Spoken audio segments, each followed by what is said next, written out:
AD Espoir est né en 1990 à l'initiative d'une famille qui cherchait une solution pour leur fils, jeune adulte handicapé, qui était sans solution autre qu'un déménagement à 150 km de chez eux, ce à quoi les parents ne pouvaient pas se résoudre. Et ils ont donc mobilisé autour d'eux des amis, des collègues, des voisins, des membres de leur famille pour créer une association dans le but de créer un établissement sur la commune de Coex. C'était le premier établissement qui s'est ouvert en 1997, qui s'appelle le Val Fleury. Dès 1999, la question du devenir de cet établissement s'est posée par rapport au maintien dans l'établissement des personnes les plus âgées qui arrivaient à l'âge de 60 ans et devaient envisager un départ de la structure. L'association a tout de suite travaillé sur cette idée-là d'avoir dans l'établissement une unité dédiée à l'accueil des personnes handicapées vieillissantes.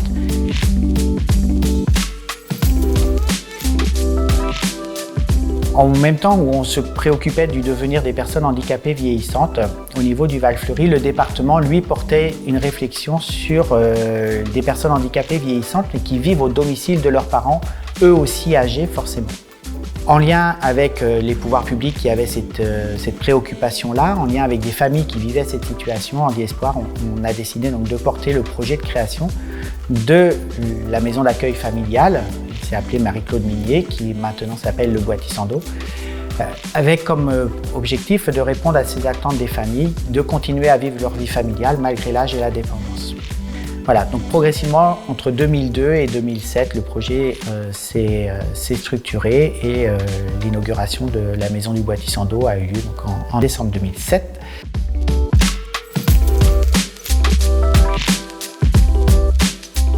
Donc actuellement, nous sommes 27 salariés, 28 avec le directeur. Au niveau du service accompagnement, nous avons 12 aides-soignants et AES, 3 agents de soins, 5 veilleuses de nuit, 2 infirmières, une animatrice, un coordinateur de projet, moi la secrétaire, un agent technique, un agent d'entretien.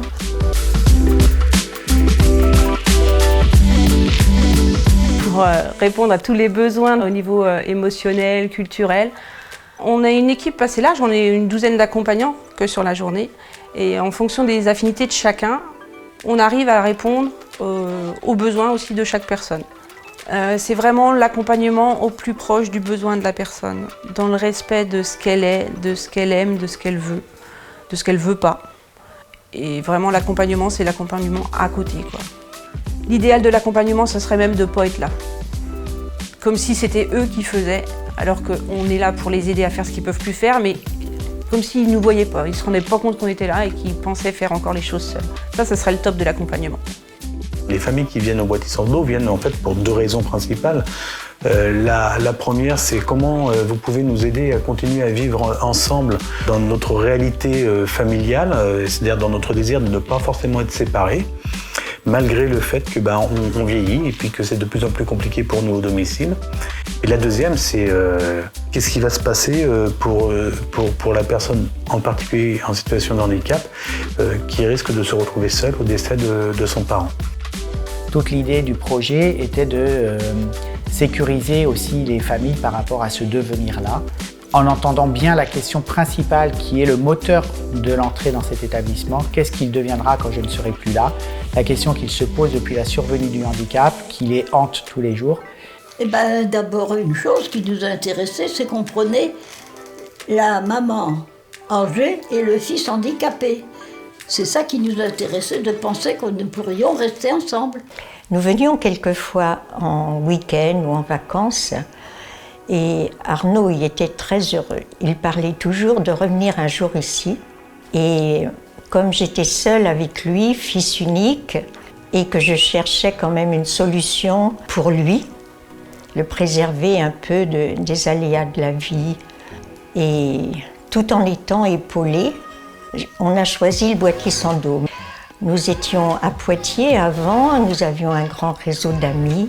Et pour moi, c'était quand même compliqué, c'était même angoissant de quitter tout cet environnement. Mais pour Arnaud, c'était une évidence. Laurent n'étant pas, elle est dans des établissements, et je l'ai toujours gardée à la maison, donc autant continuer jusqu'au bout. On va prendre en compte le projet familial, mais on va très vite individualiser les accompagnements. On repère, nous, qu'on va avoir un rôle fort à jouer sur comment on va accompagner ces familles, ces personnes, à faire des expériences de séparation pour pouvoir justement répondre en particulier à cette fameuse deuxième question. Donner une sorte de vision de comment il est possible de vivre l'un sans l'autre lorsque pendant toute une vie, on a vécu l'un avec l'autre. Et du coup, c'est à nous de mettre en place 2 axes de travail en fait, avec ces familles-là. L'axe autour du projet familial, c'est-à-dire on prend en compte votre réalité familiale, on ne va surtout pas la nier, et on prend en compte toute son histoire, et on prend aussi en compte la dimension très individuelle de chacun d'entre vous dans cette cellule familiale, pour que toute la place qui sera faite à l'un sera aussi une place faite à l'autre. Et donc, dans cette réalité-là, on vous accompagne à appréhender une forme de séparation. Au niveau du projet familial, ça va être vraiment des moments où on va travailler la relation parents et adultes handicapés dans qu'est-ce qui les rejoint. On va travailler la séparation, hein, c'est l'objectif du projet de l'établissement, travailler la séparation dès l'arrivée. Ce travail se fait sous forme de séances de réflexion. Les premières réflexions sont plus basées sur le général et petit à petit, on arrive à cerner ce qui est le plus important. Au fur et à mesure des séances, il se construit vraiment quelque chose de rassurant surtout. Chaque personne est invitée à un moment de synthèse, à un moment de réunion, de réflexion individuellement par rapport à son projet personnalisé. L'idée du projet, c'est vraiment que la personne se rende compte par elle-même de ses capacités ou de son incapacité à faire. Vraiment que la personne se sente citoyenne et ait la possibilité d'aller vers ce qu'il a envie, ses objectifs.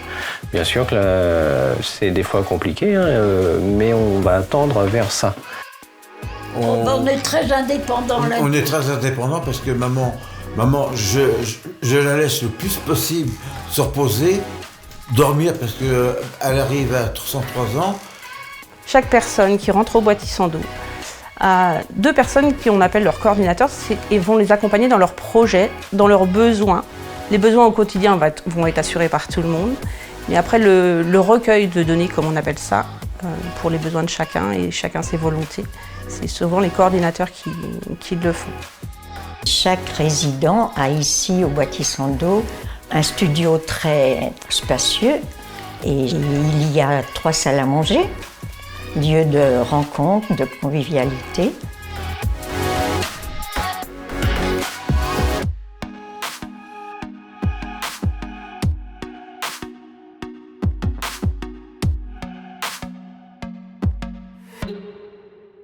Alors une semaine au Boîtier sans dos, ça passe assez vite finalement. On a la chance d'être vraiment dans un environnement boisé qui est exceptionnel, dans une maison qui a toute une histoire.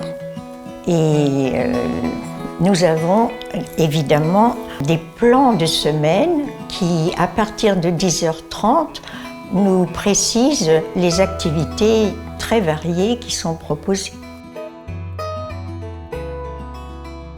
Chaque semaine, je propose une réunion aux résidents justement pour me rapporter leurs demandes et puis moi leur proposer un planning d'activités qui commence dès le matin à 10h30 et qui s'étale toute la journée. Donc on peut des fois avoir 3 activités en même temps, on peut avoir un atelier pâtisserie, un atelier lien câlin et une dictée pour les parents, voilà, avec 3 accompagnants et des salles bien différentes. Les activités sont proposées parce qu'eux sont en demande. On est beaucoup dans l'écoute de ce qu'ils veulent pour pouvoir répondre à leurs besoins.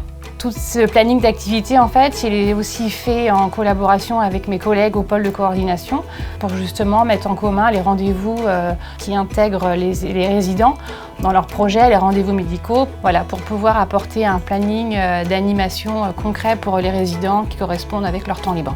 Et donc tout projet en fait d'animation part vraiment du désir du résident sur des projets à court terme ou à long terme. On a eu des projets sur une semaine entière.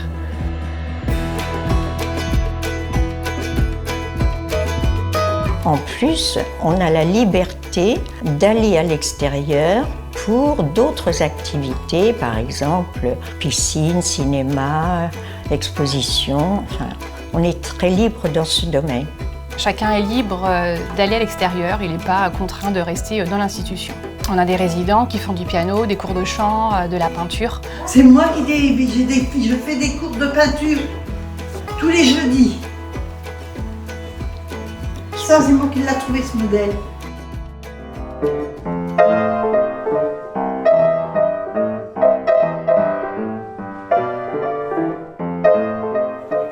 Oui, je peux utiliser ma voiture comme bon me semble. Je peux aller et venir comme je veux. Une indépendance totale. Je n'ai pas l'obligation de prévenir si je m'en vais. L'autre jour, je suis allé à Clisson. Je suis un citoyen à part entière dans la société. Moi, c'est mon choix.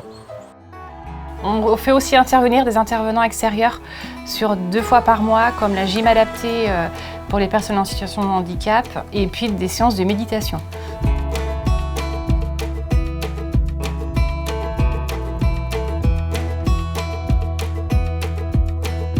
On est 2 infirmières qui travaillons à mi-temps. On est là toute la journée, du lundi au vendredi, et on est plus dans un travail de coordination. C'est-à-dire qu'on coordonne principalement tout ce qui concerne le foyer d'accueil médicalisé et aussi les personnes adultes handicapées. Donc on s'occupe de tout ce qui est gérer les médicaments. À partir de ça, on a aussi mis en place il y a quelque temps une PDA. Donc c'est en fait les médicaments qui sont préparés par un robot, par une pharmacie externe de ville, qui nous prépare donc les médicaments en sachet pour la distribution qui est faite par les accompagnants le matin, midi et soir. On s'occupe aussi de tout ce qui est coordination de rendez-vous médicaux. Et puis en ce qui me concerne moi, je suis plus spécifiquement infirmière de secteur psychiatrique. J'ai à cœur aussi de m'orienter plus sur tout ce qui concerne la psychiatrie, en particulier pour les personnes adultes handicapées.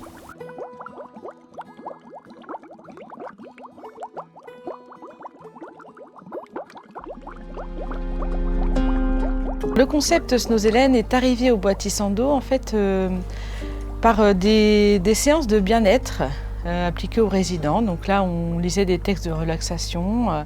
Je vais proposer à ceux que je sens un peu plus en difficulté ou qui ont besoin d'une relation assez privilégiée, de détente. Donc en fonction des transmissions orales ou écrites, je vais proposer aux résidents cet instant. Et ensuite, lorsque nous arrivons dans la salle, c'est le résident donc, qui va m'amener à la séance. C'est-à-dire que j'ai peut-être un petit objectif derrière la tête, mais ce n'est pas moi qui vais mener la séance. C'est le résident de lui-même qui va m'apporter, soit il va me faire signaler qu'il a besoin de parler, il aura peut-être envie de danser, il aura peut-être envie de dormir, de se poser. Donc de là, après, je vais m'adapter.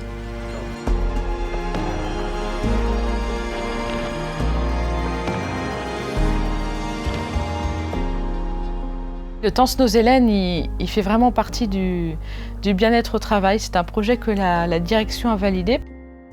J'essaye de proposer par trimestre des séances en fonction du nombre de salariés qui est présent. Et donc ces séances, elles sont vraiment toutes différentes.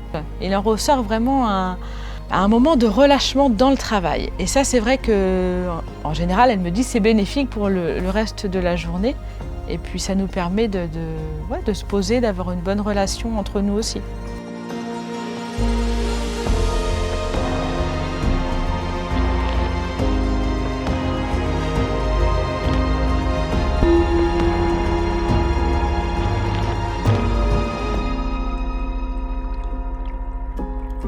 Au début des années 2010, ça nous a amené à nous interroger sur de nouvelles formes d'organisation, sortant un peu des sentiers battus que l'on connaissait dans le secteur sanitaire et dans le secteur médico-social. La question de la place de l'usager a vraiment été complètement reposée.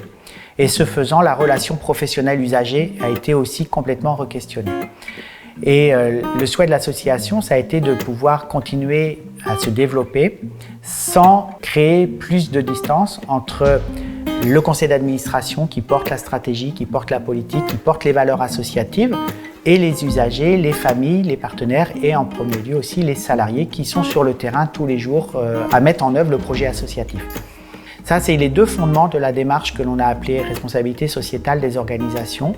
Comment responsabiliser les professionnels et leur demander d'être plus possible investis dans la décision, dans l'organisation, dans la mise en œuvre de la réponse. Et d'autre part, donc, des usagers, des familles beaucoup plus investis, plus partie prenante dans l'élaboration des projets d'établissement, dans la mise en œuvre au quotidien.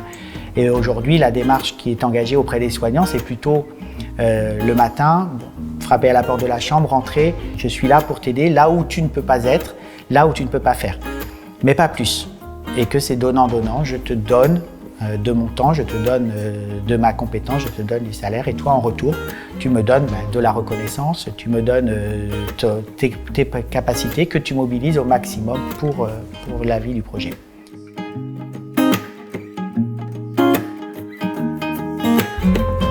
Il nous semble indispensable que le résident participe à la vie de l'établissement et puisse y contribuer même de façon forte en donnant son avis et en faisant des propositions d'amélioration de la qualité de vie dans l'établissement.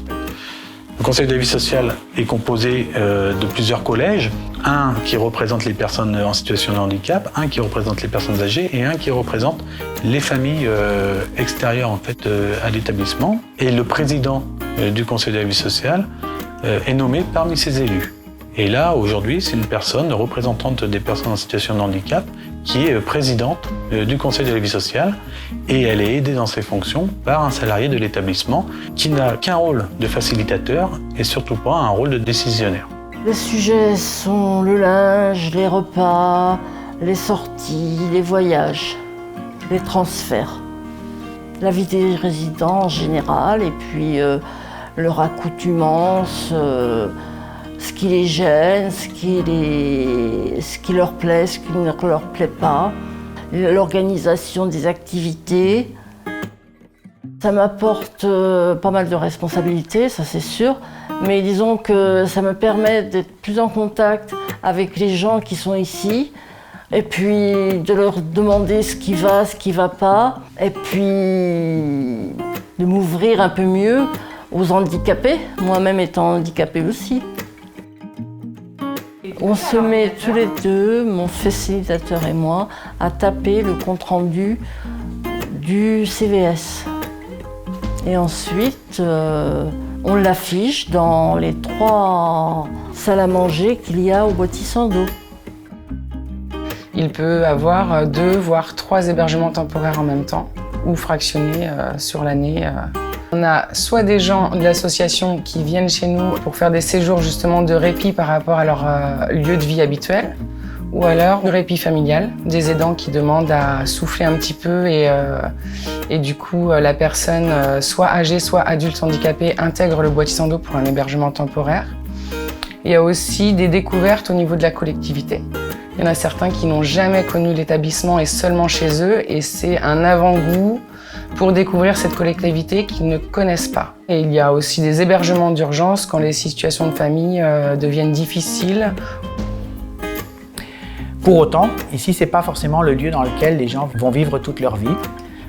Oui, c'est le lieu dans lequel ils vont vivre leur vie de famille, et ça, on s'y engage et on met tout en œuvre pour que les familles puissent rester ici, parents et enfants handicapés, aussi longtemps que c'est pertinent et qu'on peut répondre à leurs besoins. La question se posera davantage après le décès de l'un des deux, de savoir si oui ou non, et ça c'est une exigence que l'on se donne, qui doit être reposée presque quotidiennement, est-ce que c'est bien la meilleure place, est-ce que c'est bien le meilleur service, est-ce que c'est bien la meilleure réponse aux besoins de la personne que l'on accompagne. Et si un jour on se rend compte qu'on ne peut pas dire oui à ces questions-là, alors on devra s'interroger sur où est l'autre lieu et comment accompagner la personne vers cet autre lieu.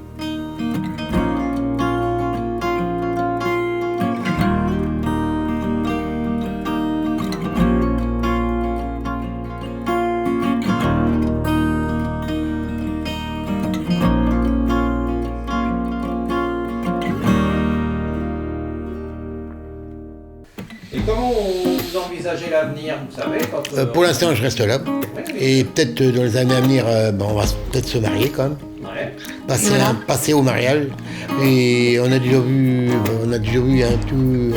Quand on parlait de spaxer, mais on a dit que spaxer, c'est pas valable pour s'appeler Girard. Donc passer au mariage, faire un gros truc ici, un gros bazar.